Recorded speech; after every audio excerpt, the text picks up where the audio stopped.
በዞኑ ህብረተሰብ ተሳትፎ የግንባታው ስራ ተጠናቆ በ2007 ዓ.ም አገልግሎት መስጠት የጀመረው የወራቤ ኮምፕሬሄንሲቭ ስፔሻላይዝድ ሆስፒታል አገልግሎት አሰጣጡን ቀልጣፋና ዘመናዊ ለማድረግ እየሰራ ይገኛል። የሆስፒታሉ ስራ አስኪያጅ አቶ ጀማል ሽፋ እንዳስረዱት የተጀመሩ አገልግሎቶች በጥራት እንዲቀጥሉ ለማስቻል የውስጥ አደረጃጀቶችን በማጠናከርና የጤና ልማት ሰራዊትን በማደራጀት በተከናወኑ ተግባራት የአገልግሎት አሰጣጥ ከጊዜ ወደ ጊዜ እየተሻሻለ መጥቷል። ከ580 በላይ አልጋዎች ያሉት ሆስፒታሉም በተመላላሽና ተኝቶ ታካሚዎች እንዲሁም በድንገተኛ ታካሚዎች ጥራት ያለው የፈውስ ሕክምና እየተሰጠ እንደሆነም ተጠቁሟል።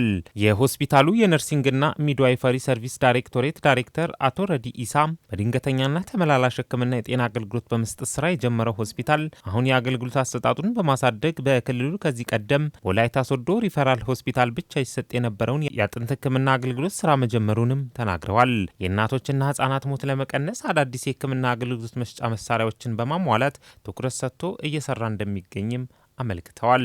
አገልግሎቱን ቀልጣፋ ለማድረግ ሁሉንም ክፍሎች በኔትወርክ የማገናኘት ስራ ከመሰራቱን ባሻገር የመድኃኒት አቅርቦት ችግርን በማቃለል የፋርማሲ አገልግሎቱን በሶፍትዌር በማደራጀት የመረጃ አያያዙን ዘመናዊ ለማድረግ እየሰራ ነው ብለዋል አቶ ረዲም።